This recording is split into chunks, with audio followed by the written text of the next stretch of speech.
يمكننا البرنامج من إضافة أو حذف أو نقل أحد المفاتيح Icons الموجودة داخل شرائط الأدوات الخاصة بالبرنامج بالشكل الذي نريد.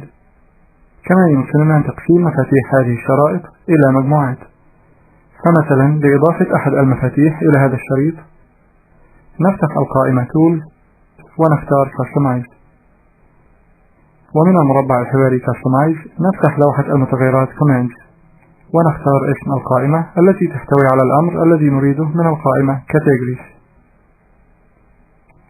ثم نضغط بالمؤشر مع سحب رمز الأمر من الجزء Commands لوضعه في شريط الأدوات، فيتم إضافة المفتاح إلى الشريط.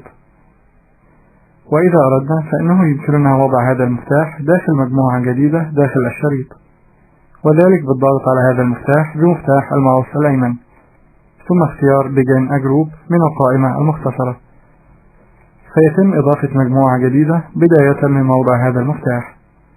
وإذا أردنا تغيير شكل هذا المفتاح نضغط عليه بمفتاح الماوس الأيمن ونختار أحد الأشكال من القائمة الفرعية Change Button Image.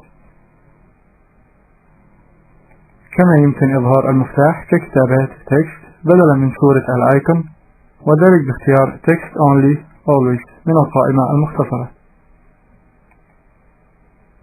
كما يمكن إظهار المفتاح على شكل صورة آيكون وكتابات في نفس الوقت باختيار Image and Text من القائمة المختصرة. ولإظهار المفتاح على شكل صورة فقط مرة أخرى بدون الكتابات نختار Default Style. ونذكر هنا أن هذه القائمة المختصرة لا تظهر إلا في حالة فتح المربع الحواري Customize. ويمكننا أيضا إنشاء شريط الأدوات الخاص بنا لوضع الأدوات التي قد نستخدمها بشكل متكرر. ولعمل ذلك نعود إلى لوحة المتغيرات Toolbars ونضغط على المفتاح New، وفي هذا المربع الحواري ندخل اسم شريط الأدوات الجديد في الخانة Toolbar Name، ثم نضغط OK، فيظهر شريط الأدوات الجديد الخالي في واجهة البرنامج.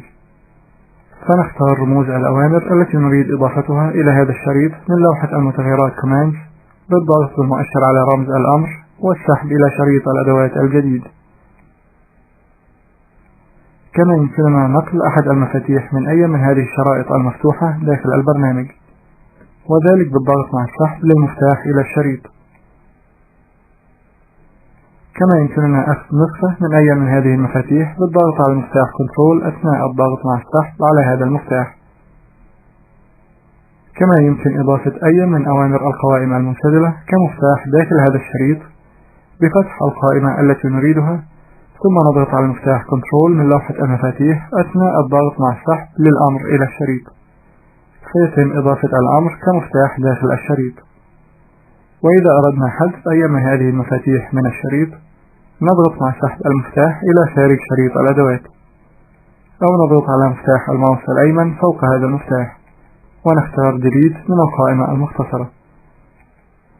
وسوف نلاحظ أنه قد تم إضافة شريط الأدوات الجديد الذي قمنا بإنشائه إلى قائمة شرائط الأدوات الموجودة في البرنامج.